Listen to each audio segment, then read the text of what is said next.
le passé, nous, marxistes, nous travaillions beaucoup sur les contradictions du capitalisme. Mais nous n'avions pas vu à quel point celle-là nous rattraperait plus vite que toutes les autres. Et que s'il y avait doute sur la théorie de la catastrophe, qui a occupé des générations de penseurs matérialistes, à propos de l'effondrement du capitalisme, il n'y a aucun doute sur la théorie de la catastrophe à propos de l'écosystème humain. Et par conséquent, là, nous sommes dans le registre de l'urgence. Parce que ce qui est à l'ordre du jour, c'est la destruction complète de la civilisation humaine comme nous la connaissons.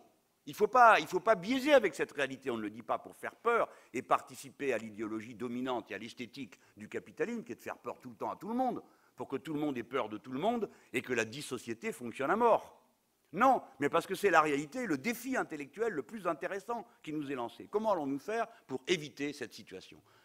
Mais est-elle si réelle que ça? Bien sûr, tous les camarades le savent. Il y a assez de scientifiques autour de nous pour nous expliquer que le réchauffement climatique soit l'œuvre d'un cycle long millénaire de l'histoire du climat sur lequel nous n'avons aucune prise, puisque nous n'avons aucune indication, sinon celle que la géologie peut nous donner, et qui nous signale qu'en effet, il y a des grands cycles du climat, ou qu'il soit le résultat de l'activité humaine, ou très probablement, comme le climat est un système métastable, l'activité humaine a une capacité de bifurcation sur ce système qui est considérable. Que se passe-t-il? Non, le niveau de la mer ne va pas monter graduellement. La température ne va pas se réchauffer petit à petit. Si bien que vous vous dites, bon, voilà, comme j'en ai encore pour 10 ans, il fera bien assez frais. Non, ce sont des systèmes stachaustiques, c'est-à-dire que c'est par palier que la catastrophe se rapproche. À partir d'un certain point de fonte des eaux, la pression qui s'exerce sur le fond de la mer fait remonter les glaçons qui sont pleins de gaz méthane, et ce gaz méthane est libéré brutalement dans l'atmosphère, développe l'effet de serre, et ainsi de suite. Par conséquent, ça n'est pas linéaire, c'est quelque chose qui va comme ça. C'est, au sens traditionnel de définition scientifique du mot, catastrophique.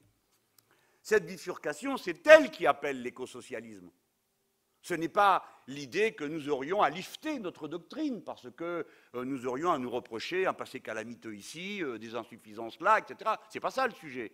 Nous avons besoin de l'écosocialisme en tant que réponse à ces trois bifurcations, réponse humaine en faveur de la civilisation humaine. Mais nous pouvons parfaitement échouer. Le niveau de la mer montera, les villes seront détruites. Bien sûr. Et, camarades, nous ne défendons pas la nature. Nous défendons l'écosystème humain. La nature, elle n'a pas besoin de vous, ni de moi, ni de personne. La planète peut rouler pleine d'eau sale et peuplée de cafards et de fourmis pendant plusieurs millénaires encore. Ce n'est pas son problème. Elle n'existe pas, elle n'est pas sujet. Elle n'est pas sujet, je le rappelle à tous ceux qui ont des délires métaphysiques sur le sujet, sur la question. Il n'y a pas de sujet naturel. Le seul sujet, c'est le sujet conscient, le sujet humain. Et comme l'a dit tout à l'heure gentiment François Delapierre, la nature ne viendra pas porter plainte. Mais pour la raison qu'en aucun cas, elle n'a de raison de porter plainte. Peu lui chaud qu'il y ait des diplodocus ou des mammifères. Oui, ben oui, il faut le comprendre. Donc, la nouvelle doctrine fonctionne dans le cadre suivant. Nous ne répondons pas aux crises du capitalisme, nous répondons à la crise de la civilisation humaine. C'est beaucoup plus large. Qui signifie, il n'y a qu'un seul écosystème humain possible, compatible avec la vie humaine. Donc, nous en sommes tous co-responsables, mais il y a donc bien des biens communs. Et il y a un bien commun fondamental, l'écosystème. Et s'il y a un bien commun fondamental qui nous appartient à tous, il y a donc un intérêt général humain. Virgule, nous sommes tous semblables.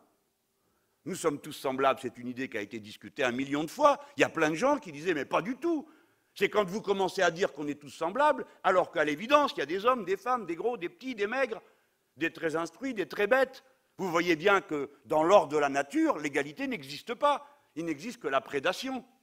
Eh bien alors, M. Mélenchon, M. Levy et tous les autres, vous êtes en quelque sorte une association malfaisante de gens emprunts à une idéologie folle, parce que vous voulez établir une égalité que vous basez sur une similitude qui n'existe pas. Et donc chaque fois que vous essaierez d'aller dans le sens de cette égalité, vous irez contre la nature au prix d'une violence politique. Donc vous êtes par essence des totalitaires. C'est ce qu'il nous disait.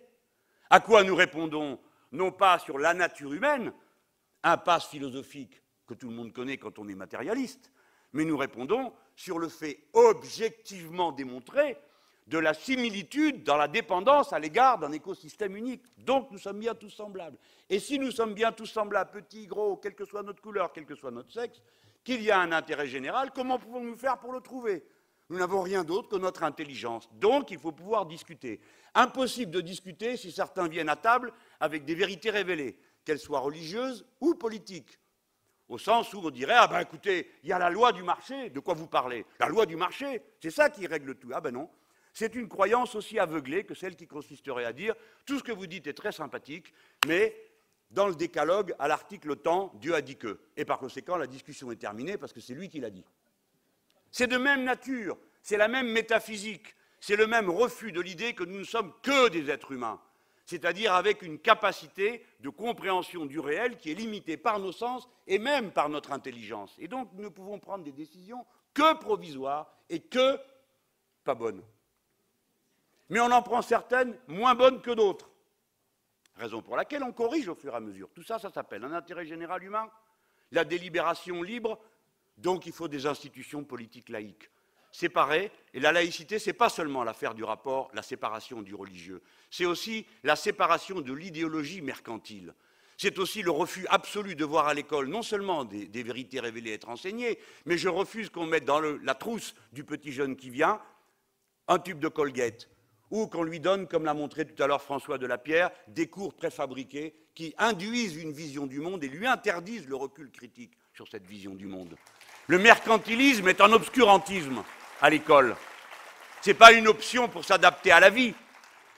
Bon, il y a la démocratie, il y a des biens communs. Nous sommes, pour que nous puissions discuter, il faut que ce soit une discussion libre, hors de la pression des vérités révélées. Pour qu'elle soit libre, il faut qu'elle soit argumentée. Je viens de le dire. Mais on ne peut pas argumenter entre inégaux. Si celui qui est le plus puissant commande, alors celui qui est le moins puissant et le soumis ne peut pas donner son avis librement, vous le savez bien, raison pour laquelle nous devons être égaux. Ainsi, l'écologie politique ne contredit pas les principaux idéaux sur lesquels nous sommes construits. Elle les valide dans un ordre de radicalité beaucoup plus grand qu'auparavant, puisqu'il passe de statut d'utopie qui, après tout, méritait d'être porté et d'être vécu, au niveau d'un statut objectif de la nécessité politique et de la nécessité organisationnelle. L'écosocialisme n'est pas une idée parmi d'autres, n'est pas une utopie parmi d'autres, c'est une tentative de répondre à ce cadre que je viens de présenter devant vous et qui porte un nom à la fin, puisqu'il s'agit pour chacun d'entre nous de délibérer pour le bien de tous, donc la République, ce qui est la définition exacte de la République. Mais ça nous amène à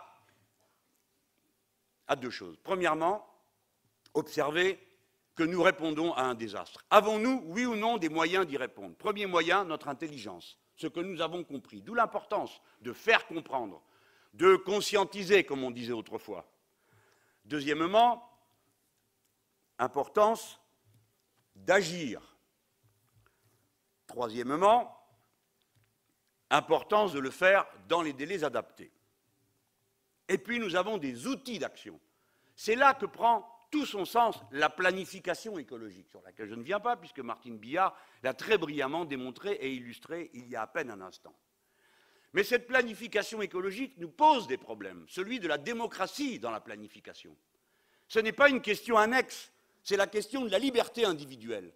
La liberté individuelle est la condition initiale de l'écosocialisme. Ce n'est pas un résultat parmi d'autres qu'on espère voir se réaliser. C'est la condition initiale. Pour être capable de définir l'intérêt général humain, nous avons besoin, chacun d'entre nous, d'être radicalement libres, émancipés et non pas placés ni sous la dépendance d'une idéologie qui nous écrase, ni sous celle d'un rapport social qui nous domine. La liberté n'est pas une question secondaire. Elle commence le projet écosocialiste. Et dans ces conditions, il ne peut pas être question, compte tenu des éléments scientifiques qui président à la compréhension des besoins écologiques, que tout d'un coup, nous sortions une science qui imposerait des décisions personnelles, individuelles, revenant ainsi à la vision la plus caricaturale du socialisme scientifique, qui enjoint à chaque personne tel ou tel type de comportement, exige de lui qu'il devienne un homme nouveau ou une femme nouvelle. Cette liberté, elle serait mise à mal si on acceptait le principe de l'écologie punitive, c'est-à-dire celle qui va chercher la responsabilité des comportements individuels à la base des responsabilités de la société faisant système. Il ne peut pas être question qu'on vienne me dire comment je dois m'habiller, ce que je dois manger ou ce que je ne dois pas manger, etc. Même si j'aime qu'on me dise ce qu'il est préférable que je fasse, parce que ça m'aide comme tous les êtres humains. Mais je ne veux pas qu'on me donne d'ordre. Et je pense que beaucoup d'entre vous ressentent la chose comme moi. Par conséquent, il faut que nous ayons des règles mesurables et objectives. Il y en a une, c'est la règle verte. Elle permet d'organiser la planification écologique. Ne rien produire dans des conditions telles que l'écosystème ne puisse récupérer le dommage qui lui a été causé par cette production. Et si nous pensons que la règle verte a cette valeur auto-organisatrice des principes de la planification écologique, alors on l'inscrit dans la Constitution, mais surtout on en tire la première des conclusions, c'est que le moteur de l'écosocialisme est culturel. J'ai entendu toute une discussion sur ce caractère démocratique de la planification. Des camarades ont mis en avant des idées sur la meilleure démocratie possible. Il me semble, si je peux me permettre, en contribuant à cette discussion sur la meilleure forme de la démocratie possible, sur laquelle j'ai aussi mes idées, comme vous tous, et pour lequel j'ai un cadre de référence pour ce qui concerne ma patrie, la Sixième République. Mais ça n'est pas suffisant d'aborder la question de cette manière-là. Il faut aller plus au bout et surtout ne pas commettre d'erreurs. Mes amis, bien sûr, la règle du jeu a une très grande importance. Il n'y a pas de jeu possible sans la règle du jeu. Mais ce ne sont pas les institutions qui font la démocratie, ce sont les citoyens. Ce sont les citoyens. Et qui sont les citoyens? Ceux qui prennent la décision. La démocratie sert à prendre des décisions, pas à former des convictions. 51 ont raison et 49 l'acceptent. Voilà ce qu'est la règle démocratique, rien d'autre. Et c'est d'ailleurs absurde, parce que 49 peuvent avoir raison, tandis que les 51 se trompent tous ensemble. Mais nous avons accepté une règle du jeu, et nous nous donnons donc comme impératif de nous convaincre les uns les autres. C'est ça le processus démocratique. Bien. Par conséquent, la démocratie, ce n'est que la prise de décision. Le vrai problème, c'est comment prendre une bonne décision. Alors bien sûr, il y a des règles du jeu qui ne valent rien. Par exemple, si vous faites la monarchie, c'est un qui décide tout seul. La proportion de chances que ça soit une bêtise est plus grande que si c'est plusieurs. Mais si vous mettez des oligarques, la proportion de chances qu'ils décident des sottises, qui ne répondent qu'à leurs propres intérêts, est évidemment plus grande que si tout le monde s'y met. Voilà ce qui justifie la démocratie, c'est le concours